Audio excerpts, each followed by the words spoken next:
Hey everyone, welcome back to my channel. I'm Kristen, and if you're new here, this is a corner of the internet where I come at you every other week or so and share what I've been making. I do a lot of knitting, I do a lot of crochet, I do a lot of quilting, bead weaving, and lately there has been a lot of weaving, guys. We're gonna get into it this week. This week is all about what's happening behind me. So if that is your jam, if you are multi-craftual, like diving down all the crafty rabbit holes, you're in a good place. Grab a cup of something and let's get into things. I guess just a few housekeeping notes. Thank you so much to everyone who tuned in last week. I published a waffle vlog, if you're not familiar. A waffle is a bonus vlog that I publish for members of this YouTube channel, particularly members of the A Cup of Something and higher tier.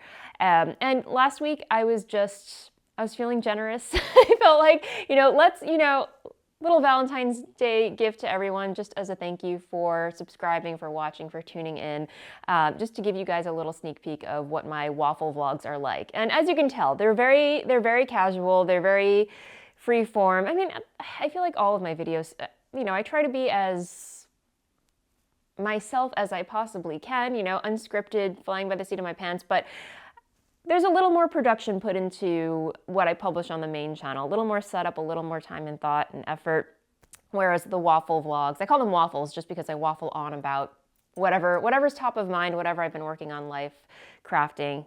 You get the idea. So I thought I would give you guys just a little bonus content for you to enjoy. So anyway, thank you so much again, as always, for tuning in. This week, clearly I'm in a totally different location, a location you've never seen before probably, because yeah, this is the living room of my house. As you can see, I've got a new friend.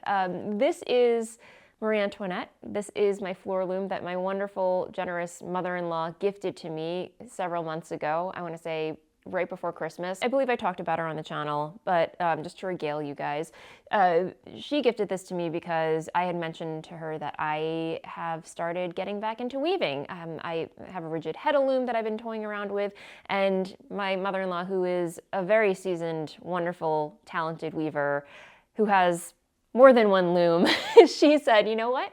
I've actually got a loom in my attic that is still in the box. I bought it at Rhinebeck many years ago, never took it out, never assembled it. If you want it, it's yours. So here we are. I'm now the proud owner of a Harrisville Designs A6 4-shaft, 6-treadle floor loom. And oh my goodness, guys, I love her so much. I love her.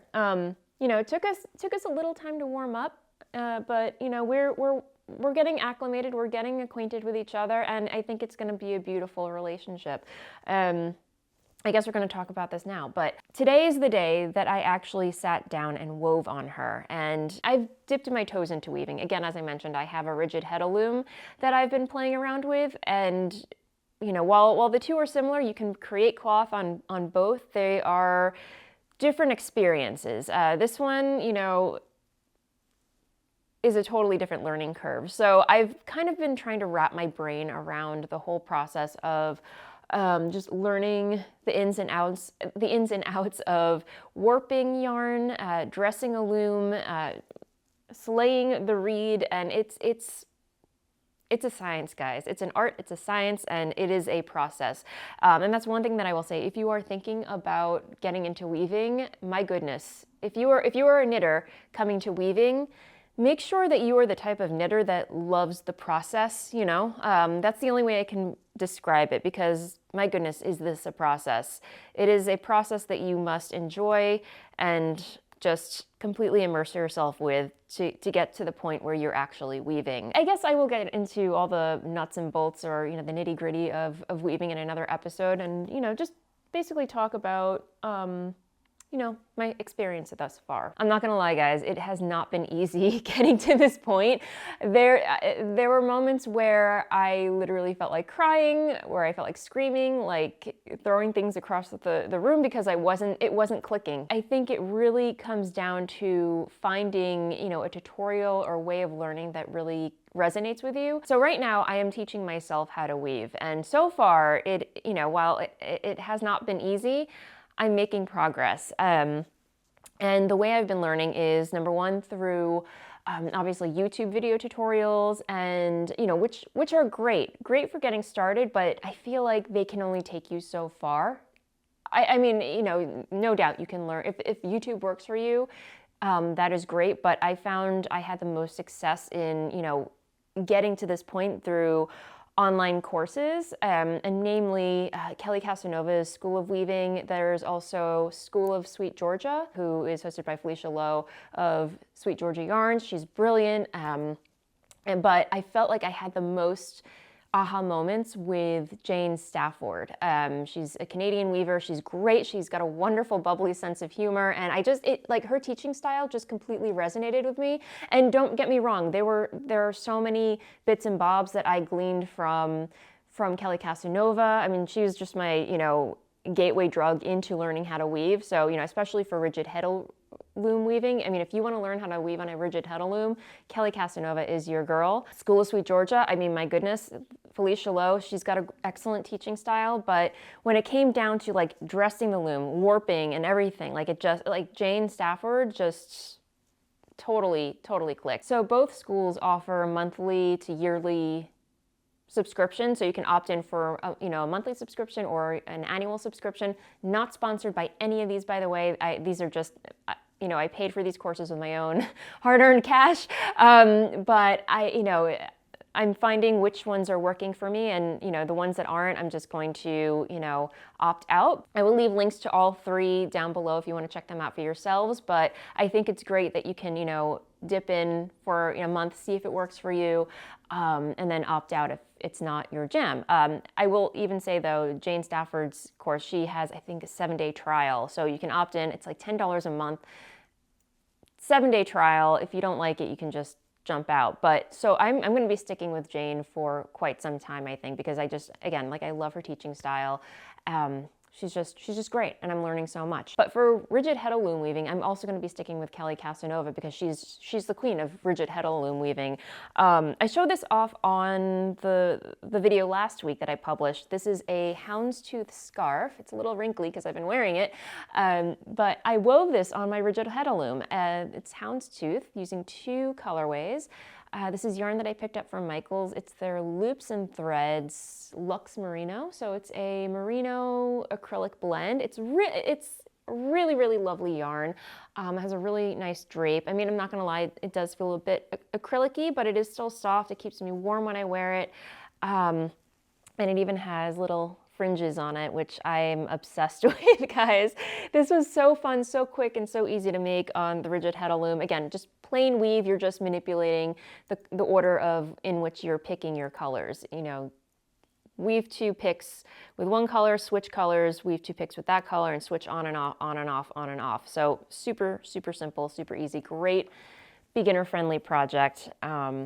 So yeah, it's again if you are looking for gifts, like birthday gifts, holiday gifts, I mean, this is like a no-brainer. I think a lot of people are gonna get scarves for the next holiday season or their birthday, I don't know.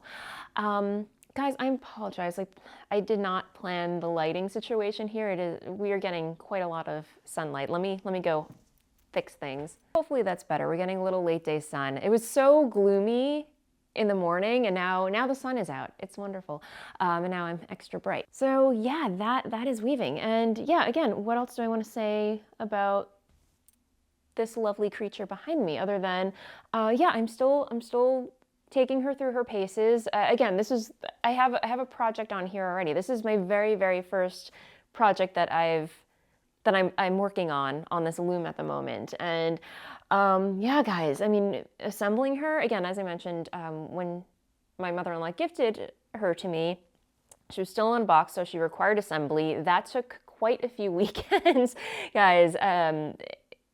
It's crazy. It was again, it wasn't easy, but thankfully, Harrisville Designs, they had a video tutorial that shows you how to assemble their floor looms step by step. It was a different model, but they weren't identical twins, but fraternal, if that makes any sense. So I was able to figure out how to piece what to what.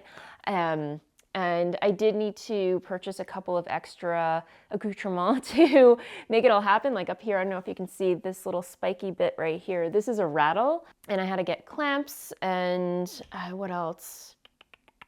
Yeah, what else did I have to get? Clamps and, oh, lease sticks. So I also had to get lease sticks. And these are just like accessories that help you dress the loom and keep your threads in order that you warped them. I had to get a warping board. So, you know, it was my birthday week, if you will. So I did treat myself to a couple of extra bits and bobs, you know, that makes weaving a lot easier. But the lease sticks and the rattle were a necessity to just, you know, get things going. So definitely a worthy investment. But yeah, anyway, so total learning curve. I'm getting the gist, again, taking things one step at a time, but no surprise, you know, while I should have probably stuck to a simple plain weave when it came to my first project on here, I love a good challenge. So we were doing herringbone. We were doing herringbone. And in the last video, I talked about how, you know, I feel like, I apologize guys if last week's episode was kind of like a downer. I was feeling kind of sorry for myself because I had put so much time and effort into learning how to warp and dress a loom, and again, it was not clicking. It was just driving me insane. And yeah, I feel like it was coming out in that video. So I apologize if I was kind of like a Debbie Downer. But this week, I'm super happy. I'm super excited, super happy. It's all going so well. Again, there are, you know, my salvages need a little help, but we're getting there. It's a learning process. I'm giving myself some grace, and we'll get there. We'll get there. And from watching the School of Sweet Georgia, I did pick up this book that Felicia Lowe recommended. It's called Next Steps in Weaving: What You Never Knew You Needed to Know by Pattie Graver. So this is a very handy, informative book. So basically, you know, if you're acclimated with weaving, if you've woven on a rigid heddle and you get the basics like plain weave, you know, houndstooth, you've done the basics and you're ready to step up a little bit, this is a great book. And for my first project, I'm actually following this herringbone pattern right here.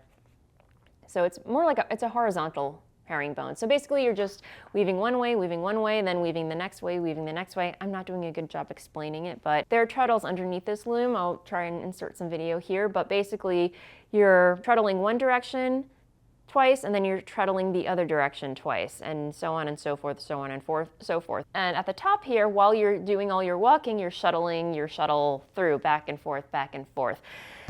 It's a very, it challenges your coordination, let me tell you that, and concentration. But the other thing that I'm still, you know, like trying to wrap my brain around are weaving drafts. So like you have, you know, a knitting pattern, you have your weaving draft. So this is what the pattern's supposed to look like. This is your threading. Here's your tie-up, like what chains are supposed to connect to which treadles are supposed to connect to which shaft. And this is basically, you know, your little chart. You know, as a knitting chart, you just follow this order from top to bottom. So anyway, yeah, again, complete learning curve, but I'm having a ball. And the yarn that I'm using for this project, in case you're curious, I picked up from Joann Fabrics, which, by the way, guys, Joann Fabrics, oh my gosh, I'm heartbroken. They are going out of business. From what I understand, Joann Fabrics has about 800 stores nationwide, and they're closing over 500 of those stores because they declared bankruptcy and they just can't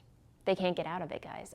It's really, really sad. I do love Joann Fabrics. They have not only really fun fabrics, they have such a great yarn selection. I know I wax poetic about Michaels all the time, but I feel like Joann, they have a more robust selection, especially their Yarnspirations line, their big twist yarn. It's definitely very underrated yarn.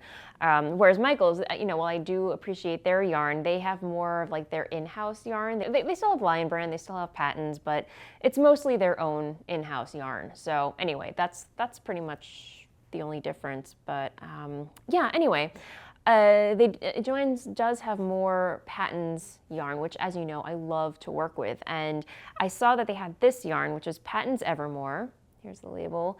It is, let me see, here's the label. And then 90% recycled wool, 10% polyester. And the reason I love it so much is that not only is it recycled, which is awesome, great, love that for the environment, but it also has like these really pretty, I want to say like hot pink, light blue, and black flecks of tweed in there. So it definitely has like a really cool texture to it. So I got 2 skeins of this, and then I got one in black. So I have gray, and then I also have black, and it's the same. It has pink and blue and black. And this one, instead of black, it's got white. It's got kind of like an off-white tweed in there. So really cool colorway combination, and seeing it weave up, I mean, it's so great, guys. So anyway, having a blast with that. If you're still here, thank you so much for listening to me waffle on about my new loom and weaving. I'm telling you guys, as I told you in the first episode of the year, this is going to be my year of weaving. I'm super excited to learn. I've been gobbling up all the information that I can, and it's going to be so much fun. So yeah, Marie Antoinette, call her Marie Antoinette because she's kind of like a guillotine, like I'll show you right now. So, you raise the head, you step on one of the shafts, the guillotine goes up, guillotine goes down, guillotine goes up, guillotine goes down. So anyway, reminds me of a guillotine. That's why her name is Marie Antoinette. Okay, guys, so I'm trying to think if there's anything else that I want to say about this right now other than we're weaving. So more weaving talk to come. I hope you're excited for that. And thank you so much to everybody for, in the comments, a lot there. I know there are a lot of seasoned weavers out there watching. So thank you so much in advance for all your recommendations, all your suggestions, your tips. They're always welcome and always so incredibly helpful. And yeah, okay. I have more to talk about, so let's move on. Whew, more of that late day sun. It is, the sun is setting, but this is the side where the sun sets, so we're gonna get it. Anyway, I have a new cast on that I'm excited to share with you. I will be totally honest though, I have not worked on it in the past 2 weeks because of this situation. I've just been kind of immersing myself in all the weaving things, but I do have a new cast on that I want to share with you, and that is the Fading Point by Locatelli. I cast this on, I want to say 3 weeks ago, using some of my hand-dyed yarn, of course, my hand-dyed yarn. And if you are familiar with my colorways or you subscribe to my newsletter, this might look familiar. A couple weeks ago, I dyed a collection of all blue yarn. And if you know me, typically I don't gravitate towards blue colorways, towards wearing blue, dyeing blue. But since I started bead weaving, I know I'm jumping all over the place, guys, but this is where I draw my inspiration from. But since I started bead weaving, I discovered a new to me color of bead called Montana blue. It's just this really beautiful smoky gray stormy blue that I cannot get enough of. I'm just kind of obsessed with it, and I wanted to challenge myself to dye different colors of blue inspired by it. So I took to the dye pots and I was just having fun dyeing all these shades of blue, and decided, let's make a collection. Let's just put them all together in a collection, and it turned out to be a really beautiful gradient. So here's where I am in my Fading Point. Again, this is a beautiful, magnificent rectangular shawl designed by Locatelli.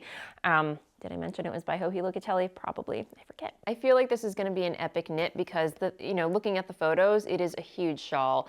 And you're knitting 2 giant identical parts and grafting them together at the center. But I'm in it. I'm here for it, guys. So let me show you the colors. So this is the darkest shade. This is Montana.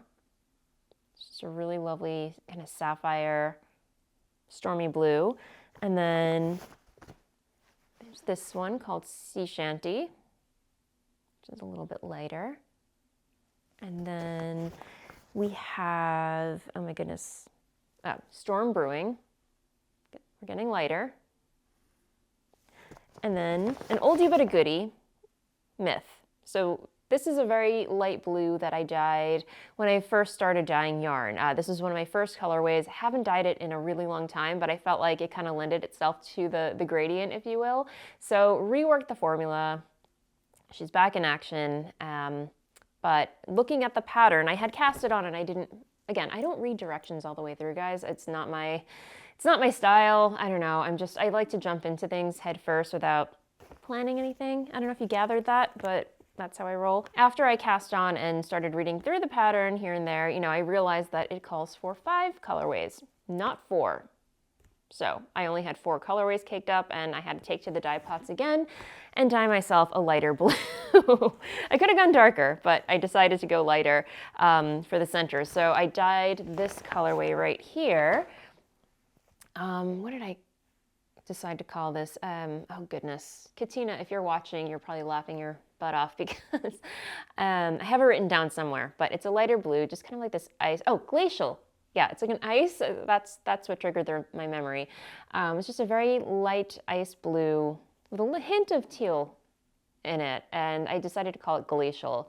So that is coming to my shop eventually. Cannot wait. But the cool thing about this project is I decided, because these colorways were inspired by a bead color, I decided to add beads to this project. So yes, my friends, I am knitting with beads again. It's been a hot minute, but I don't know, you are so not going to be able to see this. I will insert some B-roll a bit closer, but I am adding some of those Montana blue seed beads in here. And oh, well, probably can't see it because I'm showing it to you from the wrong side. Huh, figure that. Anyway, I'll throw some B-roll in here anyway, but you can probably see some of the sparkle in there. These are size 11. These seed beads are a little bit smaller than the usual size seed bead that I work with, which is a size 8. Yes, size 8, but these are size 11, which, you know, it still works. It still works for the project. I just have to put a little more elbow grease into working with the crochet hook. So if you're not familiar, I did just publish a video, I'll link to it up here and down below, on how I like to knit with seed beads, how I like to add beads to my knitting. Again, there's no right or wrong way. It's just the method I like to work. I know some people like to add their beads to their strand of yarn before they work on their project. I just like to add them as I go. It's just the method that works for me. So I share that in a video down below. Enjoy it. Go check it out if you are interested in knitting with seed beads. But yeah, that is my Fading Point, a wonderful, beautiful pattern by Locatelli. And there's our sun again. As if weaving, bead weaving, and knitting weren't enough, let's throw another craft back into the mix, shall we? So last Sunday, again, like I was feeling really sorry for myself for not getting the whole weaving thing. So to cheer myself up, I decided to watch one of Kate of The Last Homely House. If you're not familiar with Kate of The Last Homely House, oh my goodness, guys. Just stop watching and go check out her channel because she's my hero. When I grow up, I want to be just like Kate. And I just absolutely love her channel. It always cheers me up. It always inspires me. And it just so happened that she was picking up an old English paper piecing quilt project and talking about it and, you know, showing you how to do English paper piecing. And when the episode was done, I was just like, oh my gosh, I want to do EPP again.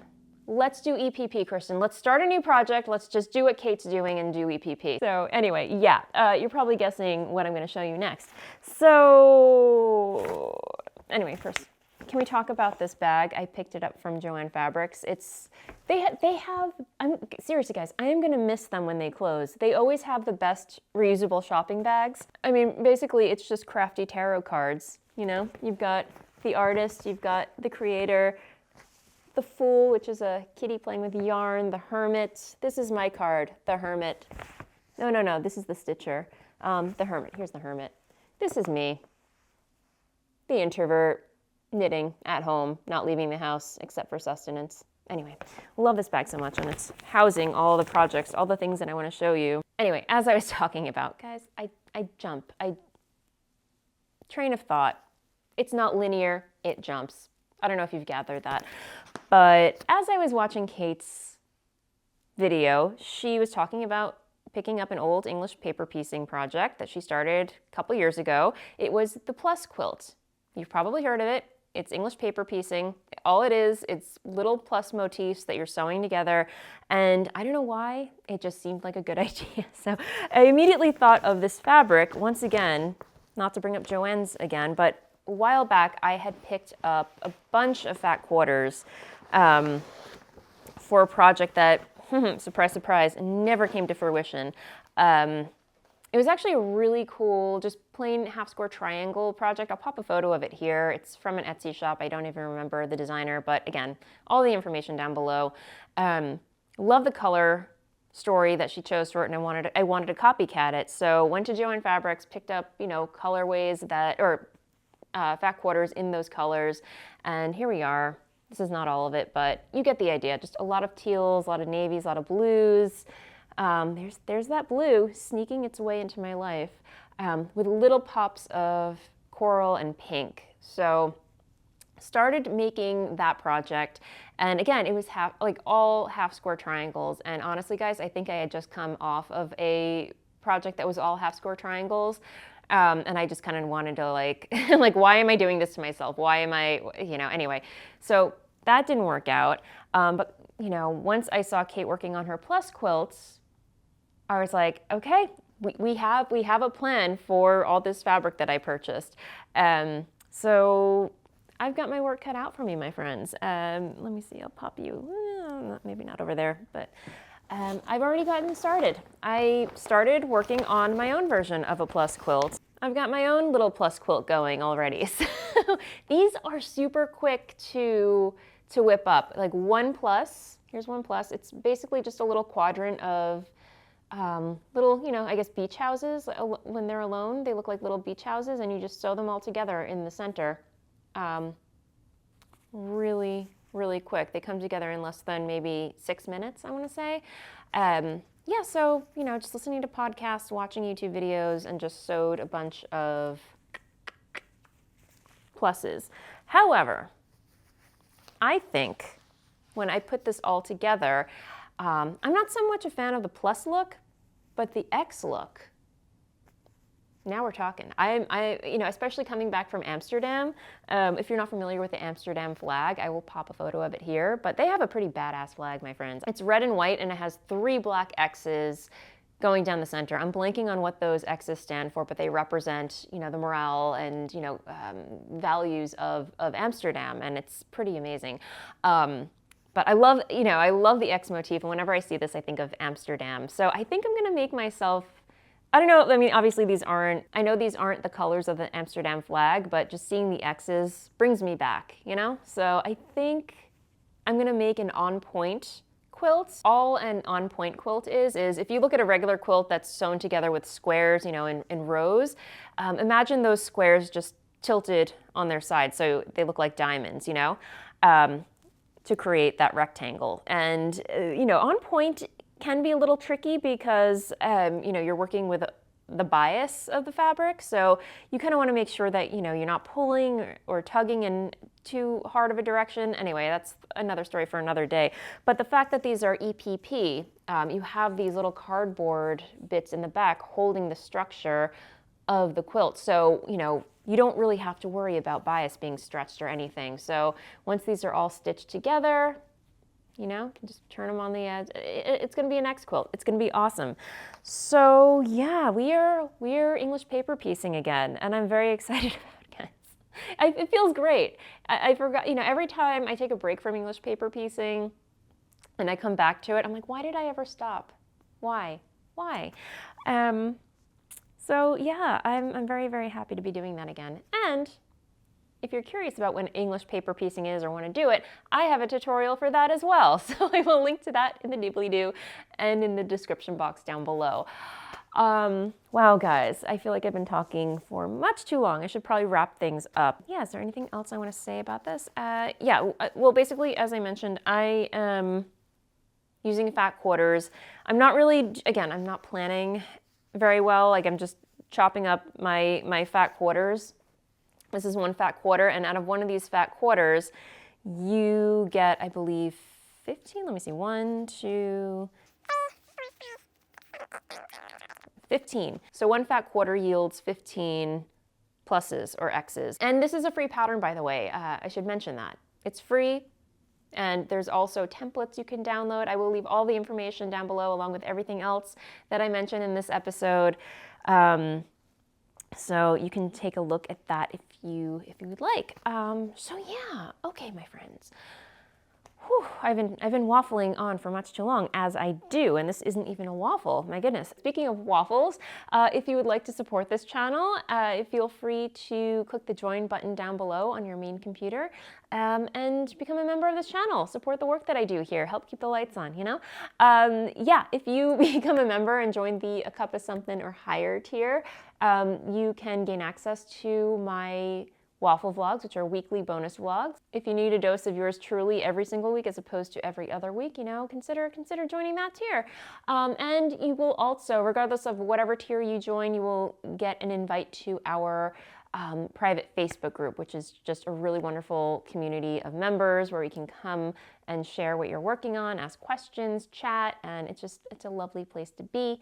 Yeah, so if you've made it this far, thank you so much for hanging out with me. And if you're new here and you haven't already, feel free to like and subscribe down below. I'm putting out videos for your viewing pleasure every other week.